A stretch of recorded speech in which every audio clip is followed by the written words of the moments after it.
Good morning and a huge welcome to our webinar this morning. It's a preview of a course that is for trauma-informed practice.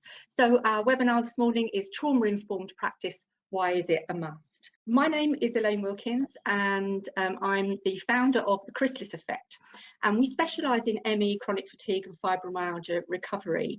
And what we found over many years of the work that we do is that the common denominator in what it takes for people to get to recovery is discovering the levels of sensitivity that they experience, the adverse childhood experiences that they've been through, and looking at any unprocessed trauma. So that really has ignited a passion in me to be able to bring this awareness to people that are going through their own recovery journeys, to health professionals. And it was after attending a conference, the ACE Aware Nation conference in Glasgow, that I really saw the power and the importance of this. And this isn't just about health professionals, it's not just about those of us that work with people on their health and well-being. It really does impact all of us, whether we are parents, whether we are teachers, whatever role we play, we're always communicating with others. And so to be trauma informed is super important. So I just want to welcome you to today's session.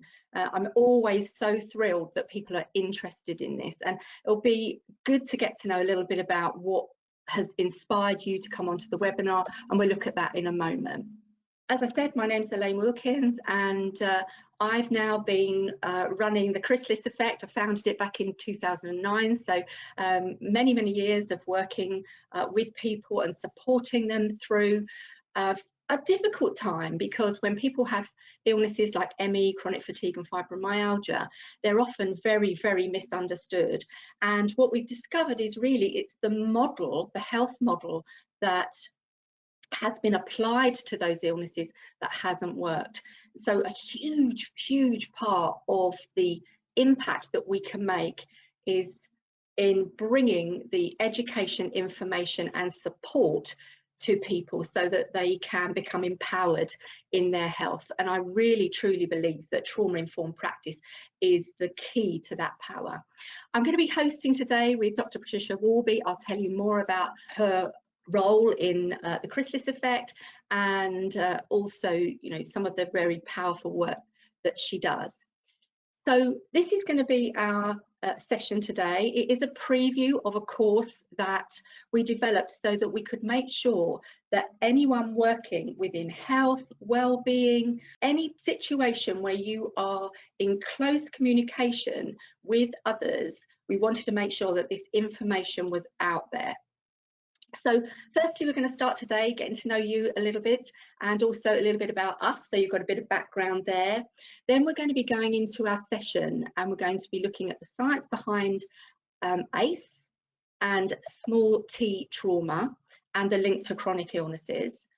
We're going to be also focusing a little bit today on COVID-19, which is literally trauma in action at the moment. We're all having to face unprecedented times, aren't we? For me, the most powerful aspect of learning about ACE and trauma is the fact that if it isn't addressed and if it isn't intercepted, not only can it go on to cause some of the most serious illnesses that our health services are trying to deal with, but also the emotional pain, the insidious generational impact that continues and repeats.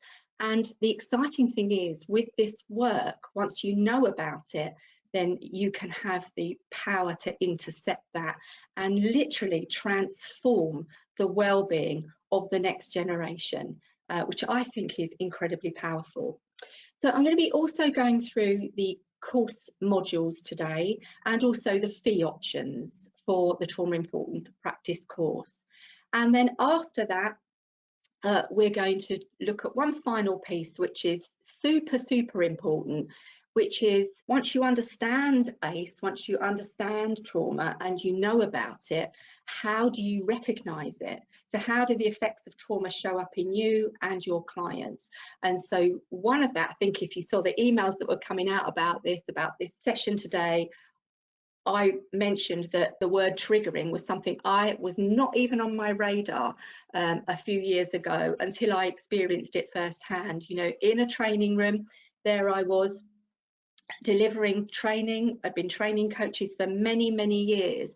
And they do say, don't they, that when the student's ready, the teacher appears. And in that particular course, experienced 3 delegates being really quite seriously triggered.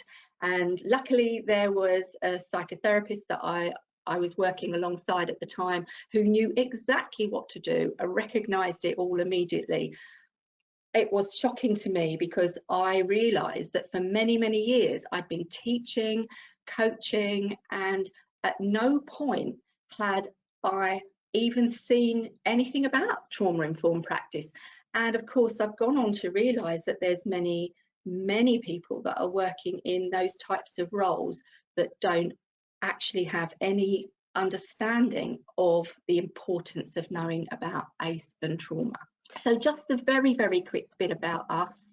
For those of you that haven't come across our work before, the Chrysalis Effect is a dedicated online multimedia program for the recovery of ME, chronic fatigue and fibromyalgia. It was born out of my 6-year journey with an ME diagnosis and literally sent home, and you know, was bedbound for many years and had to do my own discovery to get to the point of recovery. I've been fully recovered for 14 years now, and so established the recovery pathway back in 2009. We've gone on to achieve and receive many awards, the AbbVie Health Awards, FHT Excellence Award, winner of the APCTC Award, and most recently the World Peace and Prosperity Foundation Award. Now, the key to that success really is the fact that we have harnessed 3 simple steps.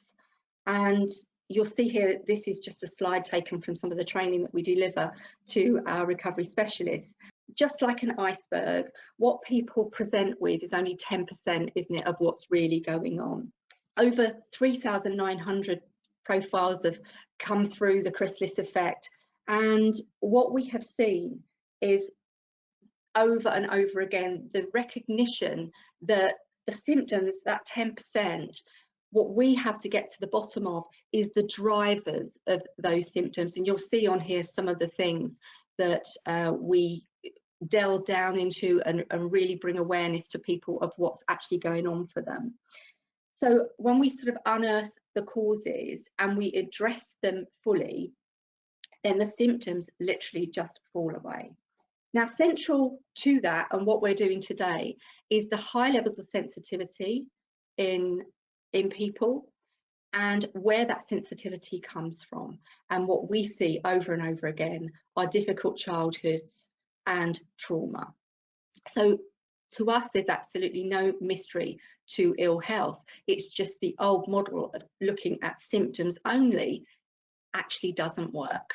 So what we operate is a biopsychosocial model, and what that's led on to is recognition by the NHS. And in this last year, after lots and lots of work, we have raised and established ourselves to the point where we now have NHS alignment, and these are some of our many referral partners. You know, what is exciting is the NHS approach is changing, and so I don't have time to go through all this today, but should you want to read this in more detail, then do, when you get the replay, just go through and look at the slides, just to show you what we are doing as the Chrysalis Effect in conjunction with the NHS, so that you can see that, you know, we've got pilots and signposting, and you know, it's a dream come true, because what we wanted to do was to make recovery accessible to all. But the implications are that ME, chronic fatigue, fibromyalgia, are just one of those medically unexplained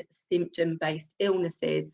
And once we can bring the awareness of ACE and trauma to the work and a holistic approach, then they become very understandable. People can become empowered in their recovery, and these illnesses then don't leave people stuck and in with sort of leading a very limited and restricted life.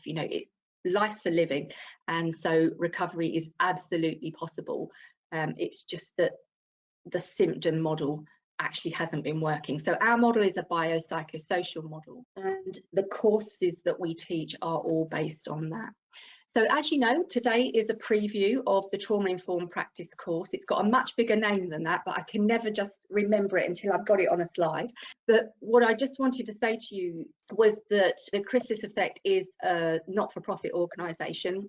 For the May cohort, where we are able to offer 10 VAT-free spaces, so it's quite a saving on there, and it's part of our CIC fundraising, because our fundraising has been curtailed. We had a big walk planned, and of course with the shutdown and COVID-19 we can't do that at the moment, and so this is going to really help us to be able to continue the work that we do to support people in a subsidised way in their recovery. So there's some details on the screen here. If at any point throughout the preview today you decide that you really would love to do this training, then just text 07771 722 462 or email through to team@chrysaliseffecthealth.com, and if you do that, Kelly will be waiting to allocate you one of those 10 VAT-free spaces. We can take more people than 10, but that's the amount that we can do VAT-free. Okay, so that's just a little heads up. I'm going to go through obviously more about what's in the course in a little while, after Patricia has taken you through some of the learning that is inside the course itself. Who would benefit from it? Health professionals, therapists, coaches, teachers, parents. If you're drawn to this and you've got an interest in it, it is a phenomenal tool to have under your belt. And just to say that the teaching today, so some of the slides that are being used today come from module 3 of our Chrysalis Effect Foundation level training, Chrysalis Effect Advanced training, and of course, here's the title of the course, Addressing Trauma, Adverse Childhood Experiences and Dysregulation in Chronic Illness. That wheel is the basis of our biopsychosocial model. These are the 8 key areas that absolutely have to be addressed. And of course, when we're looking at ACE and trauma, which we are today, that is the emotional health section. And often the area of the wheel that people don't want to tackle first. It's usually the one that they are avoiding like the plague, or are unaware of the depth of past trauma that is impacting them today. Okay, so let me introduce you now to our guest expert, my colleague and good friend, Dr Patricia Worby. Patricia started her career in clinical research at the University of Southampton. She studied in nutritional medicine at Surrey University, then advanced clinical massage at the Jing Institute. She's also a psychotherapist, cognitive behavioural, hypnotherapy, and specialises in somatic trauma release, and does a huge amount of work as a recovery specialist as part of our Chrysalis Effect team. She's also the founder of Alchemy Therapies, and she's a prolific author. I tell you, every year we end up having a launch for one of her books. So her first book, The Scar That Won't Heal, oh my goodness, really is such an amazing personal and academic study around ACE and trauma. That was followed by The World Within, and that's about the microbiome and how that impacts us and our biology and our biography. And then Losing Our Minds is the third one. And then just recently, I think just in the last couple of months or so, she has released Life Illuminated, which I can't wait to read.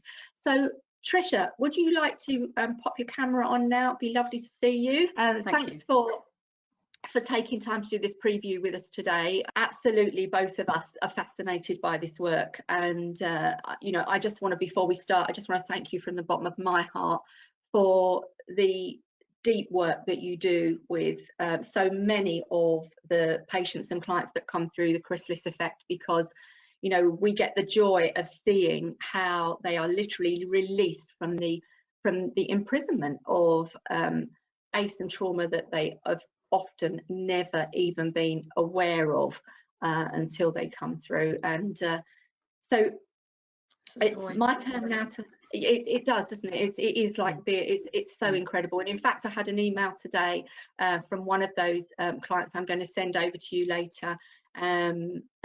Gail sent over a fantastic testimonial today, because this was a client who was stuck a few months ago, wrote into us and said, you know, I feel like I've done so much, but I really just have plateaued and I cannot shake off the rest of this sort of fatigue condition.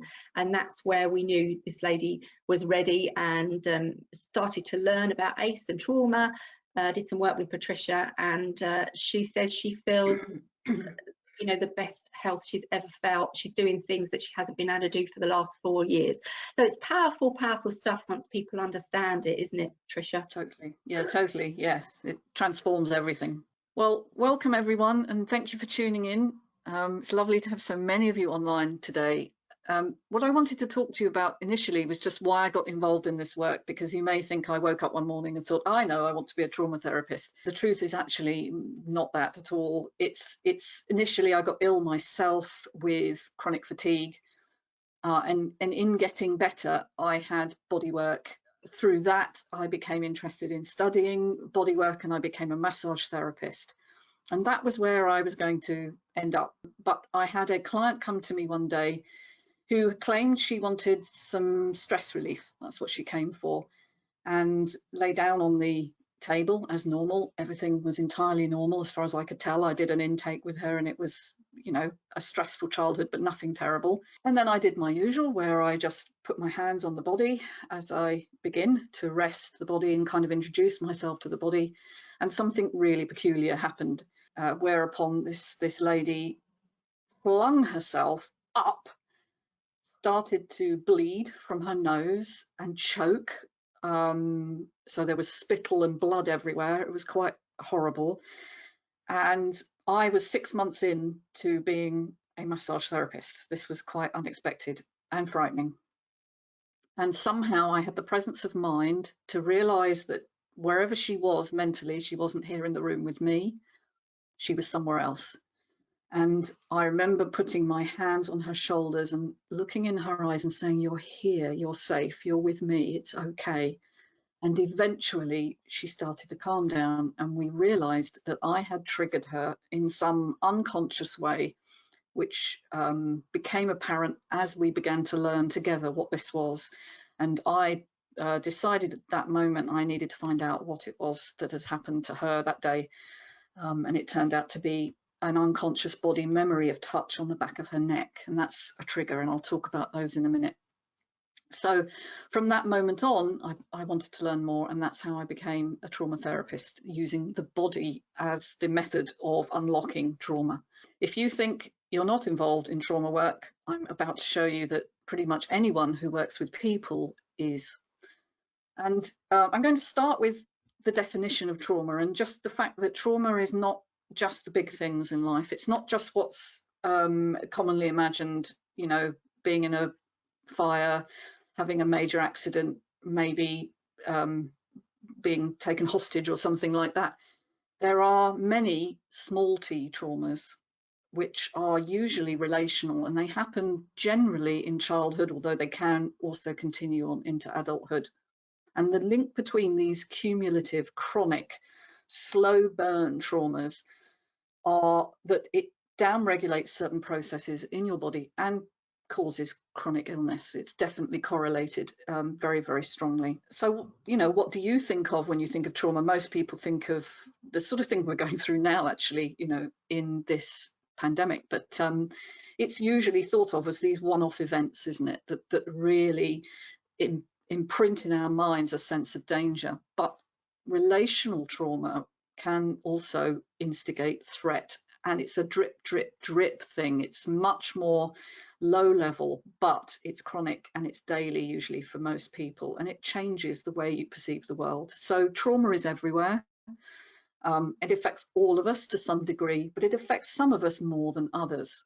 Just thinking about that, what's happening now is a really good example of cultural trauma, because we're all undergoing it.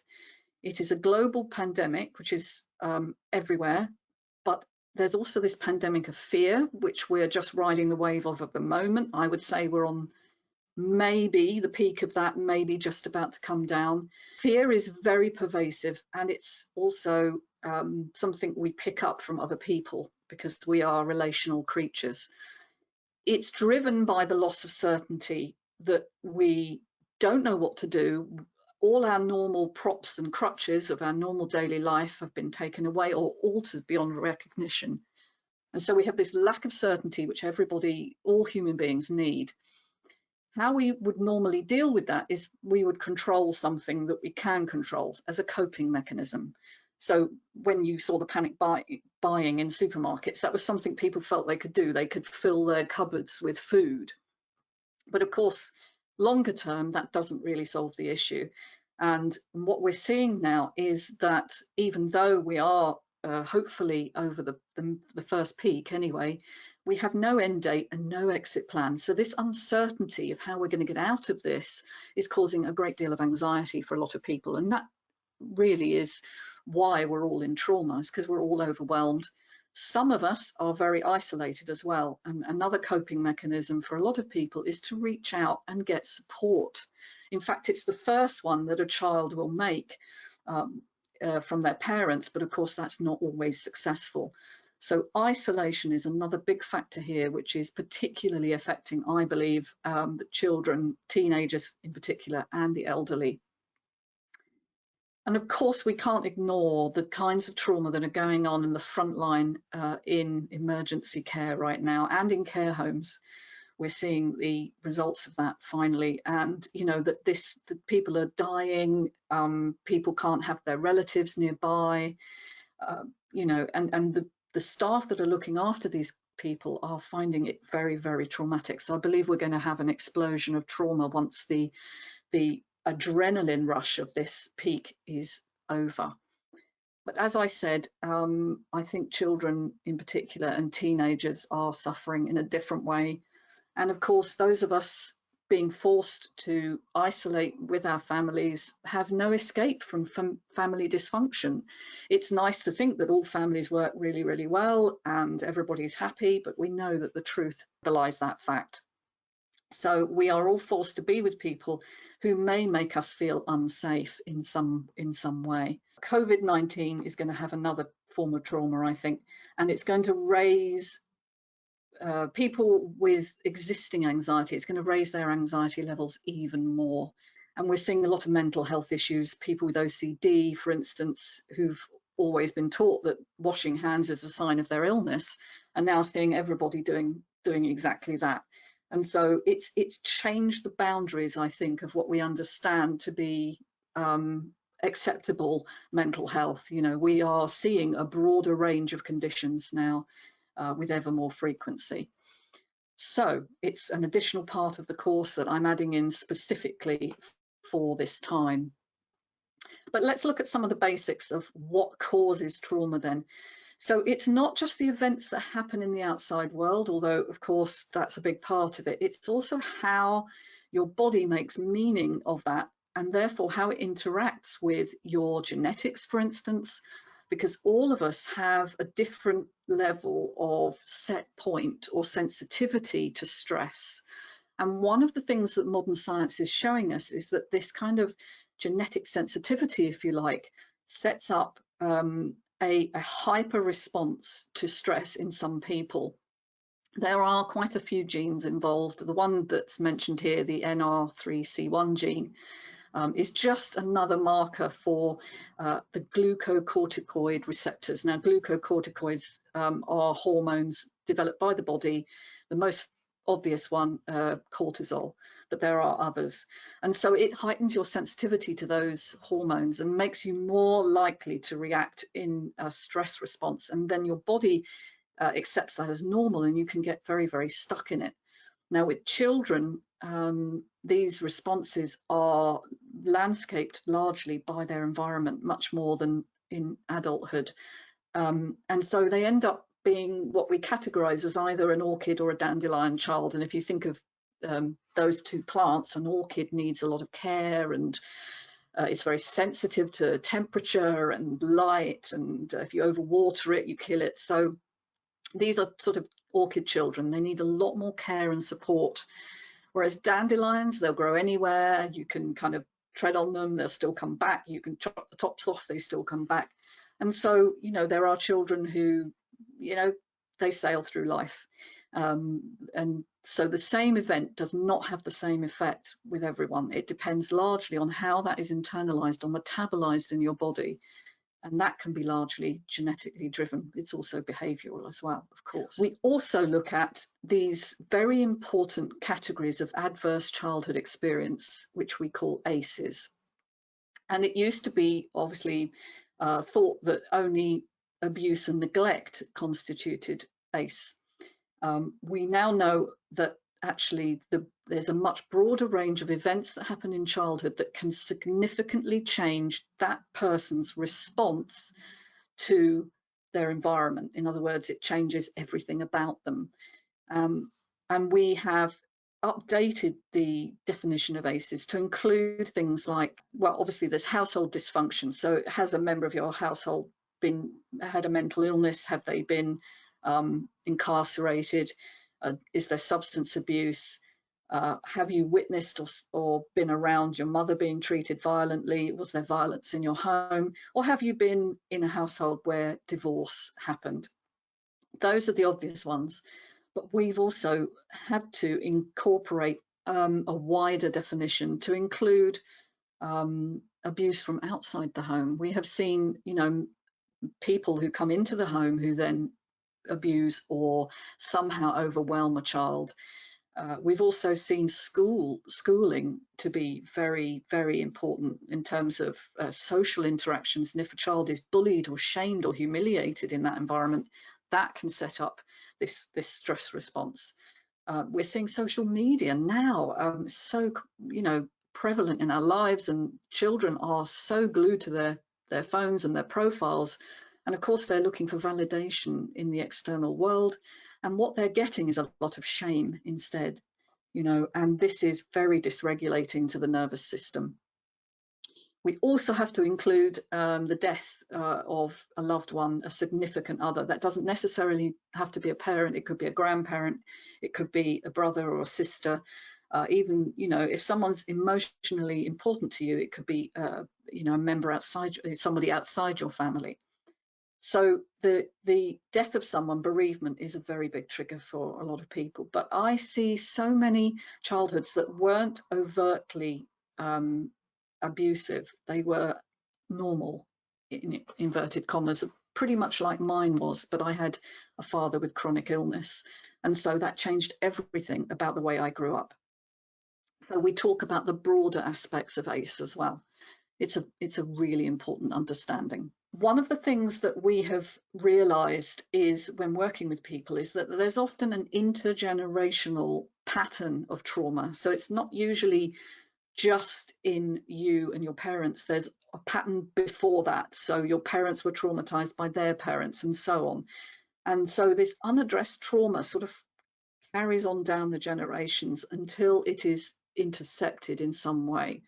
And so we see this insidious generational impact that occurs through both behavioral mechanisms. There are some genetic predispositions, which I talk about as well.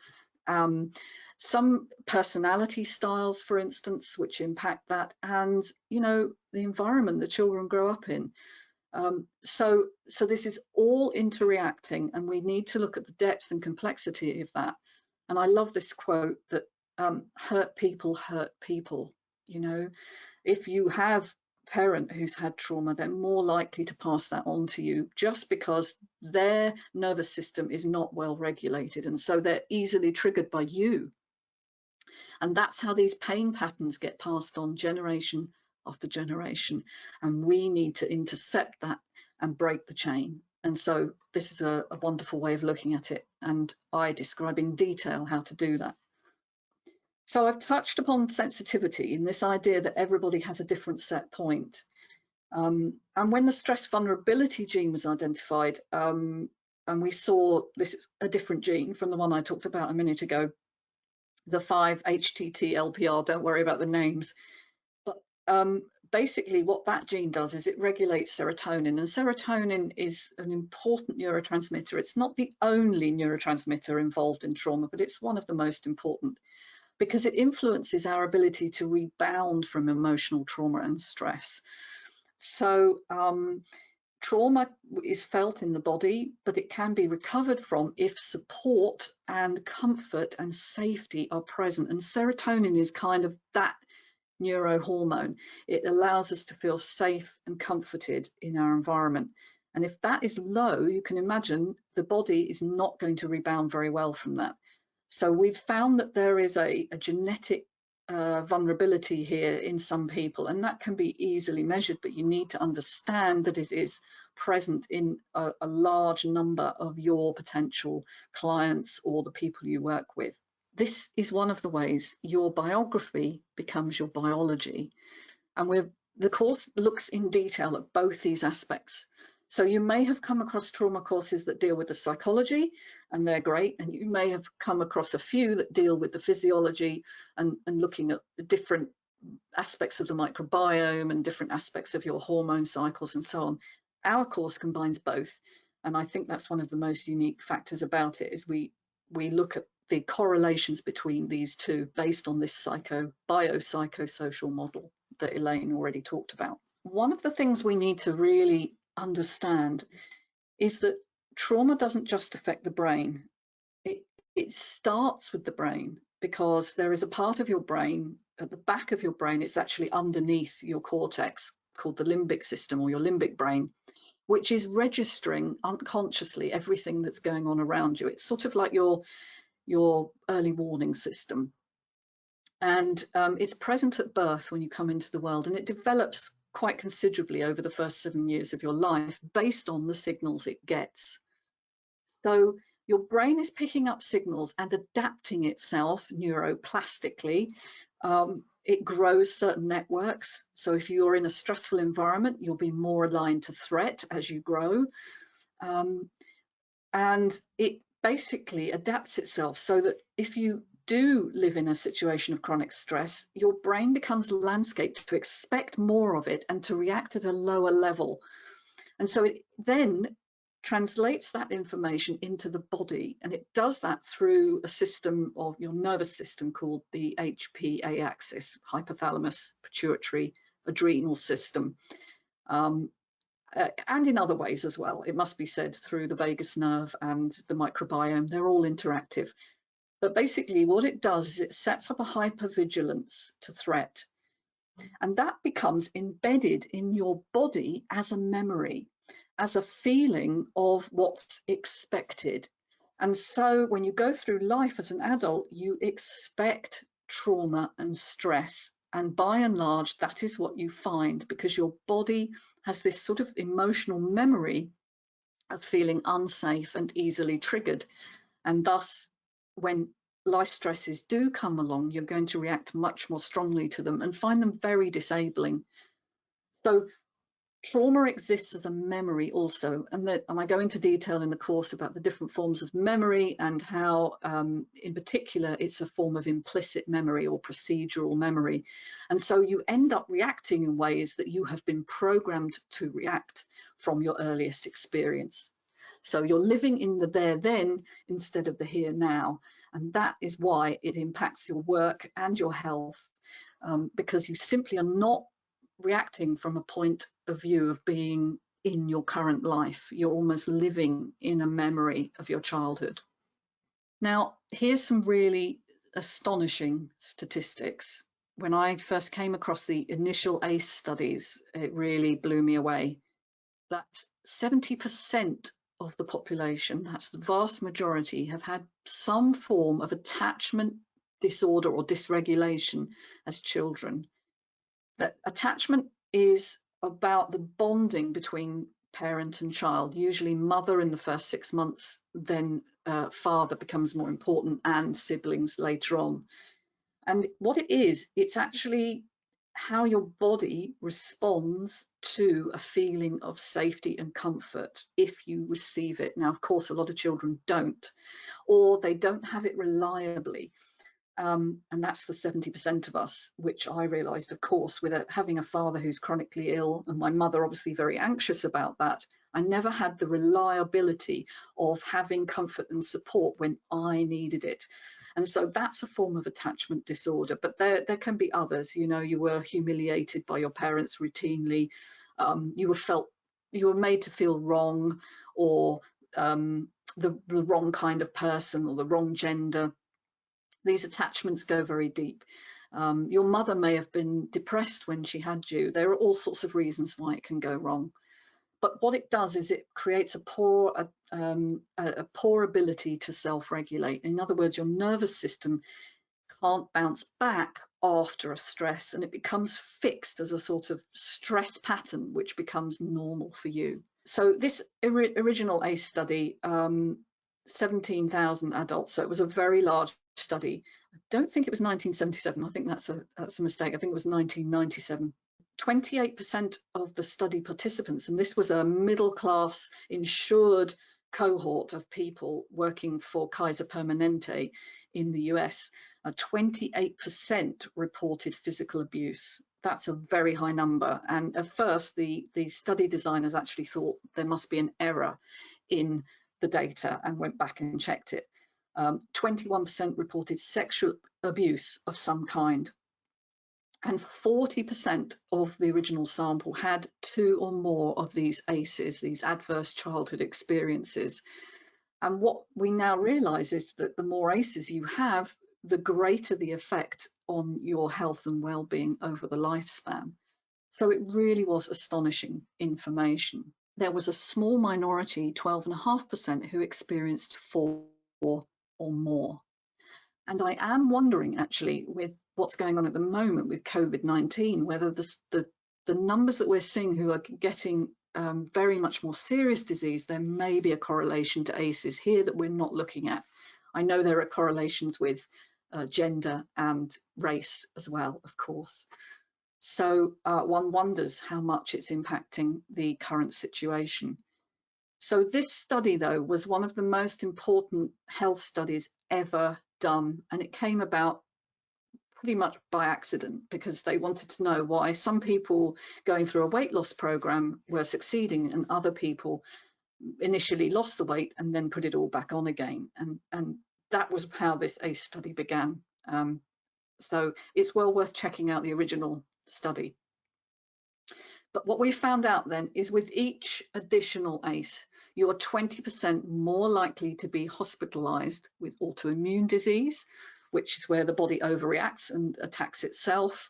We're also seeing that with the ARDS syndrome in COVID-19, because adults with ACEs have a very different experience of life. Because of this heightened stress response, they end up having a 600%, a 6 times increased risk of CFS-ME. So I often see ACEs in the histories of people with these conditions. They have a 200% increase in cancer, stroke, and heart disease because it changes your physiology. But there are also other risks, triple the lifetime risk of heart disease and lung cancer.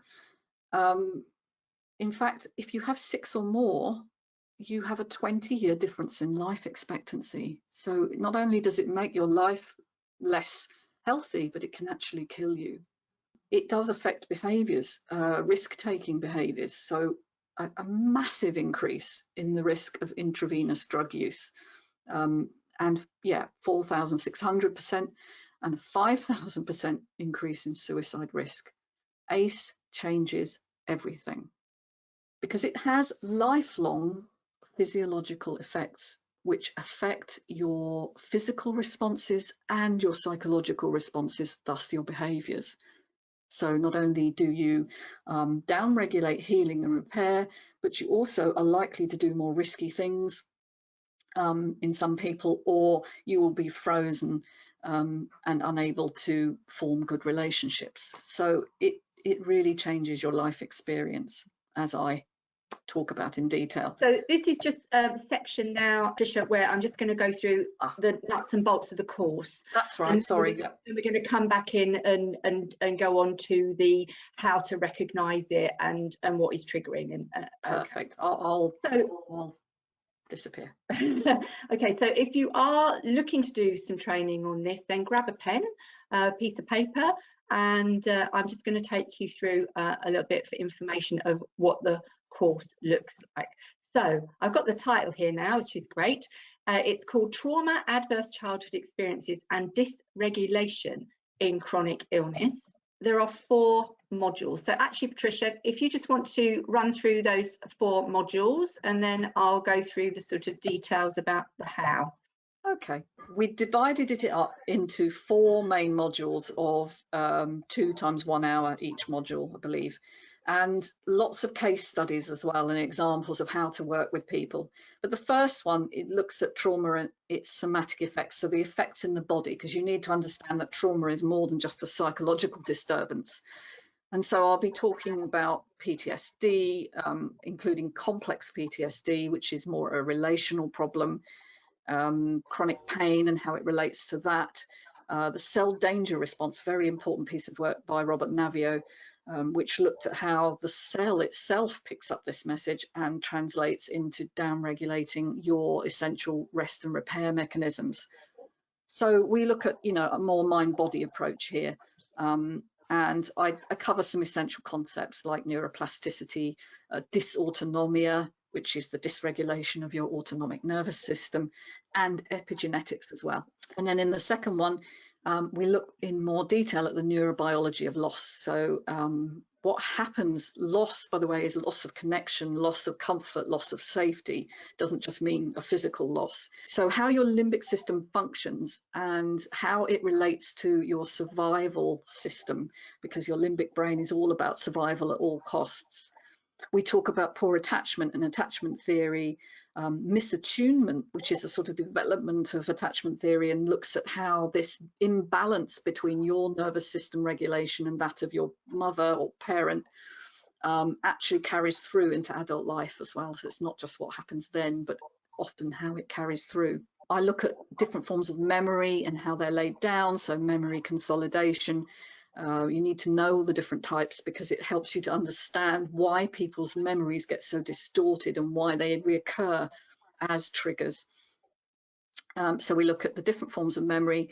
Then we look at how adverse childhood experience forms and how it creates this trauma in mind and body and makes it pervasive throughout life. So I look in detail at the somatic components, so how emotions are dealt with by the body, how you feel them and how they're resolved in healing, and why talk therapy may not be the best method for these kinds of situations. Module 3 talks about the practice of trauma-informed therapy. So once we've gone through a bit of the actual theory, how do you actually first of all identify how someone has presented to you and whether they've got these adverse childhood experiences? How do we look at the brains of these people? How do we understand that? How do we take into account gender differences in that? And that's something that I don't think any other course covers. I've certainly never come across one. But men's and women's brains are significantly different in how they respond to stress and trauma. It's not to say anyone feels it worse than the other, but in different ways. And then how we make meaning of these experiences and how that carries through into a disconnect from self, because that's really what trauma is. It's the shame and the shutdown disconnects us from our feeling with ourselves, how we feel ourselves to be in this world and how we show up.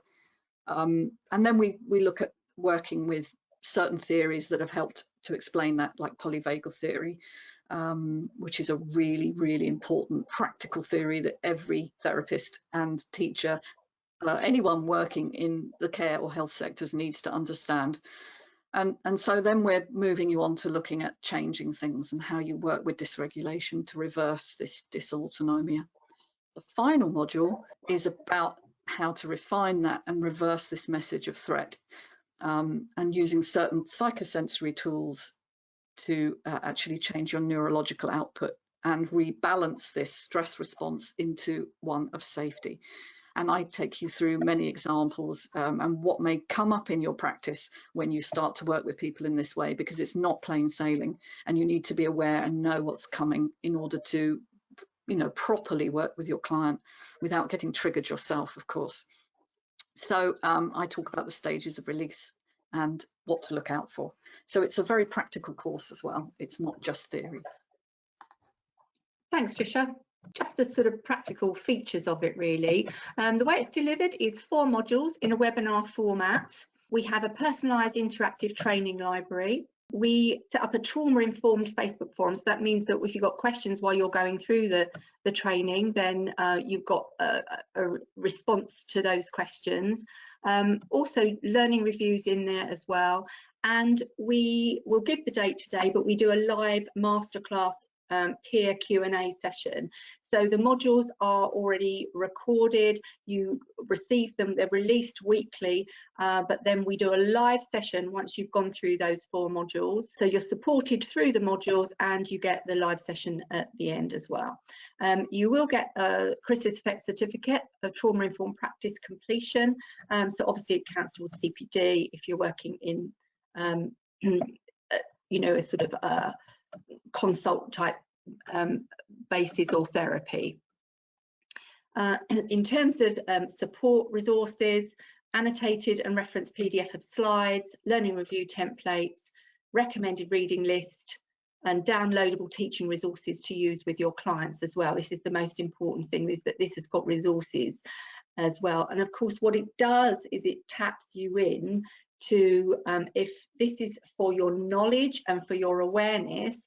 I mean, we work with trauma all the time, but we know when to signpost and who to send that person to for the type of trauma release they might need. So it's also having an awareness around that. So downloadable resources that you can use, but also being plugged in to a fantastic team of people that can support a client should you need to signpost or refer. So the booking link is on there. There's also the handout for the overview is in here. So if you go to handouts, you should be able to download that and it'll have the booking link in it. Okay, so trauma and its somatic effects, neurobiology of loss, the practice of trauma-informed therapy, and reversing the message of threat. And then we also have the live Q&A is on the 12th, start on the 8th of May, and the recordings are released 1 per week, and then we have the live one on the 12th. So here's the costings. So we've got, as I mentioned earlier, 10 VAT-free spaces, and the investment options, the course is $497, or we normally do that in one payment, but obviously we're in a climate at the moment where people have got different challenges going on since the sort of the lockdown and everything. So what we've done is hopefully offering a payment plan will be able to make that more accessible for more people. So you can register today for just $167, and as I say, the booking link and training overview is actually in the handouts here today, or you can visit the link. You can go straight through and do that. Okay, so it's just $167. You can get started for that course, and then it will be 2 consecutive payments after that. There's also an additional session that we're adding in. So on top of your 4 modules, Tricia has created a module, COVID-19, Healing a Traumatized Society. So it's going to be really fantastic to have the most current work around the types of challenges that we are going to be seeing, that people are dealing with going forward in their well-being. Okay, so that's the course. So just another little overview slide here. Tricia, I'll hand back to you, and we can look at the final part of the session. And this is the part that I think prompted the whole thing, wasn't it? Was coming across situations where clients suddenly react in an unexpected way. And I mentioned at the beginning of the webinar how that happened for me in that training course. We had one person, I've learned this since, I saw that, you know, one person ran out the room, and somebody else, it was quite an interesting thing to watch, but I wouldn't have known how to handle it had Liz not been there, one of our colleagues, and that was disassociation as well. And the other one, it was like watching someone become a sort of 13-year-old in front of my very eyes. It was just incredible to watch and to see how that was handled as well. And everything was handled, and we came out the other side safely. But I personally was traumatized by this, because I didn't have the tools myself to deal with that. And, you know, I think I'd been lucky. I'd got away for years and years delivering training without having that. But I think it was having 3 clients react that way in such a short space of time, all in the space of one day. And it was because, interestingly, the element that we were training on that day was relationship coaching. And you just mentioned about relational needs. So that was obviously a huge trigger for that group of people. And I think there were something like 24 people in the room, and out of that 24 we had 3 who had significant triggered reactions. So I think this is going to be great for people, this section here. So I'm going to disappear while you go through that. Well, you've raised a very important point, which is that a lot of people with trauma don't know they have trauma. They know they have a symptom, and they may have a diagnosis, and the range of diagnoses can be, you know, bipolar disorder or anxiety or depression or chronic fatigue or any number of biological, physical symptoms. But they may not know that the origin of that lies in their childhood or significant events in their lives. So it's not that you necessarily identify yourself as a trauma therapist like I do, but if you are working with anybody who has symptoms of any kind, you need to know about trauma. And so this information needs to be known by anybody that works in the health and social care sectors. So that's why I believe it's really, really important. You won't necessarily know you're dealing with trauma.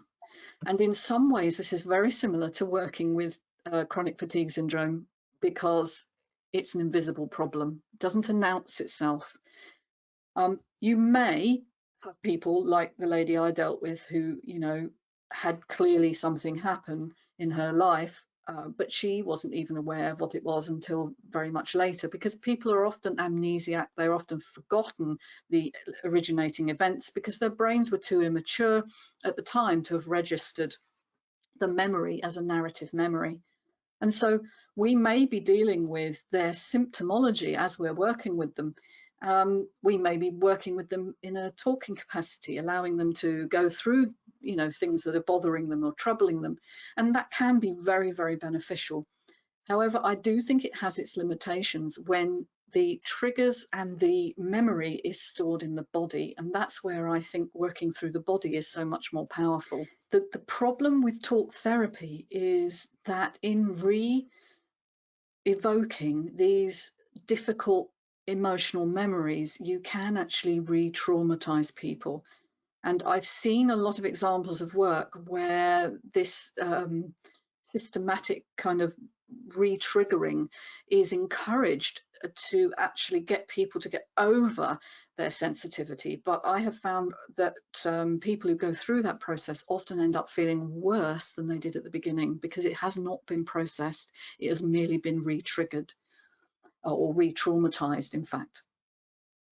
So touch therapies, as I've explained, can also be an issue if you're not trauma informed, because touch can be stored in the body as procedural memory and re-evoked in the moment. And so you can also trigger people without warning if you're involved in, you know, as a massage therapist or physiotherapist or anything that uses touch. So these triggers can happen without warning. They're not necessarily obvious. Now, what do I mean by a trigger, really? How would you know? So a trigger is anything that stimulates a response in the body that breaks through your unconscious barrier, if you like. There are levels in the mind that are unconscious and things that we are consciously aware of. And what a trigger is, it's something that pushes or propels the unconscious awareness to come into conscious awareness. And it's usually a somatic feeling. It's a feeling of panic, a feeling of heat, maybe tingling, sweating, fainting. These are all examples of autonomic responses, but it can be very, very varied. So how would you know? I've got so many people who, and I think Elaine can probably share some with you as well, that people who've come to me and said, you know, I walk in this room or I see this person and I suddenly feel overwhelmed and I don't understand why, or I suddenly get a sense of dizziness or a sense of fear that I can't explain. So there are many examples in practice where you will come across triggers without, and if you don't know about them, you will unconsciously be re-traumatizing people and not able to deal with the essential causative problem. So examples of how you might come across triggers without knowing them when you're working with people is people will be triggered by you. So they will react very unpredictably. So for example, you'll go to book them in and maybe you have to make a change or you can't make that day and they'll tell you, you've abandoned me. This has happened to me. Trying to change someone's appointment, you've abandoned me and I don't want to work with you anymore. Very unpredictable and very inflexible response. That can happen. Or you'll find people who are very clingy and needy of you and will often ring you or contact you constantly. They can become very critical of you, which I've had. You know, I've had people tell me that certain things I've done have been very difficult for them, and it's very difficult to know how to respond, because as a sensitive person myself, who's a therapist and wanting to help people, that can be very triggering. None of us like to be criticized. Then I have to manage my own responses. So I need to know what's going on and gain a certain perspective in order to be very effective for that client and be able to come back from that situation and, you know, regulate myself in order to help them. So you've got to be aware it's a two-way process. The other thing people you'll find will do is they will say they're going to do things. They'll either say they're going to work with you, but they don't turn up, or they're always late, or they keep changing the appointments, or they'll say they'll do the work that you give them after the session is over, and you find they never do it, or they always have a good excuse. This is called in the business non-compliance, but it basically means they have a trust issue. They have a trust issue with you in the first place, but also with themselves, of course, because they've lost trust and connection with themselves through the trauma that they've had. And you become artificially in the place of a parent or an authority figure. And they're rebelling, basically. They don't want to do the work because they fear that there will be a loss of safety if they complete it. And sometimes that can prevent them getting well. And one that actually Elaine touched on was dissociation. So a client you're working with will suddenly go from being the person that walked in the door to someone else entirely. Elaine mentioned, you know, somebody becoming a 14-year-old, and I've seen this. I've seen much younger people appear in front of me physiologically. You know, their face changes, their breathing changes, their body changes, and their voice changes, and they become really tiny and frightened individuals. That can happen, but also they can completely blank out and go into what's called freeze response. And actually they're not there anymore. And you're talking to them and you're working with them in some way, and only a part of them is present, and it's the survival part. And so they may be doing what you're saying out of a need to please you, but they're not really connecting with themselves. And this is a very big issue, because it means actually your intervention will not be as helpful as it could be. And then finally, you may find they cut off contact. So they may decide, no, this isn't for me, because it will be triggering for them to work in any way that stimulates these emotions or these feelings that they've spent their whole life suppressing. And as soon as you get to the point where you actually could be helpful to them and they recognize that something is changing, their fear of change will cause them to shut down and cut off contact with you and say, no, I'm sorry, I'm not working with you. This isn't working for me. So there are many ways it can actually manifest, and you need to understand them and know how to deal with each of those things. The cost of being unaware and unprepared is massive for you and for the work that you do if you're a therapist, and also if you're a parent or a teacher, it makes you less effective. The cost for the client is that they will be potentially re-traumatized and made worse by your help. Also, they can get very stuck, and they can get so far as the lady we mentioned earlier did, and then progress is halted. You can't make any further progress because you're not looking at the underlying issues of stuck emotions that are causing this issue. They may also be shamed by their feelings, and this is another really big thing. So when you're talking about how a person feels about themselves and they've had these lifetime experiences, often by talking about them, you'll re-evoke that feeling, and they will be awash with shame, as I was, and didn't even know what shame was. I didn't understand what shame was or how it works. So we cover that in a lot of detail. The client may feel actually that they've been judged. They feel either mad, you know, it's all in my head, nobody can explain why I feel the way I do, or I'm being punished, I'm bad. I'm being punished for something and I don't know what it is I haven't done properly, but I need to find out. And so that leads to a lot of health-seeking behaviours, some of which are not helpful. Or they'll just feel down and sad, depressed about it all, and frozen and stuck. The cost for the practitioner or the person doing the work is, because most of us are sensitive people, by the way, in a room full of practitioners, we did a little survey, and about 80 or 90% of us were highly sensitive. That's a term you may or may not have come across before, but highly sensitive, it's partly genetic, but it's also partly behavioural. But we react much more strongly to sensory stimulation. So we're easily triggered.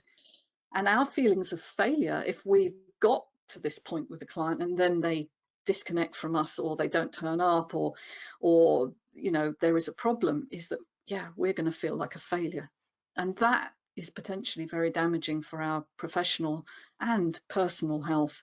We're going to stop work, or we're going to be less effective with other people. And we may also have incidences where we fear for our reputation, because if a client decides to complain or to withdraw from you and then attack you in some way, you're going to feel lacking in confidence, and you're not going to want to carry on. And I've known a lot of practitioners who've actually stopped working for that reason. Yoga teachers, for instance, or people working bodily with others, often find, you know, they trigger people inadvertently. So it's a story we need to understand, and we need to know how effectively to deal with this in order to be the best we can be at helping others. Yeah, thanks, Tricia. That's great. We have got a little bit of time for questions. We've literally only gone over 10 minutes today. That's quite good, isn't it? Brilliant. So that's great. I'm just looking back at some comments here. Susan was saying she remembers that incident really well because she was in the training room when we had the 3 people get triggered all in one day, and she says she remembers it clearly, and it was indeed an unexpected experience. But she said it was fascinating to see everyone go into their professional modes and provide the natural support to each of those affected by it at the time. Yes, everybody was fine in the end, but it was just me, probably. It was me that wanted to run out the back door. Thank you so much, Tricia. That's brilliant. It was really great, wasn't it, to sort of remind ourselves of all what's in that course. You know, it's you know, we do it for our advanced practitioners, but it is saying in this current climate, I just think it's become absolutely not just a nice to have, but a must have, really, which is why we called the webinar what we did. So I think that's just remains for me to say thank you so much for being with us today and learning more about why trauma-informed practice is an absolute must. And again, Tricia, thanks for your time. I know you're probably dashing off to see another client now. Yep. Okay. All right, and I'll thank you. Soon. Okay. Bye, everyone. Bye, everybody.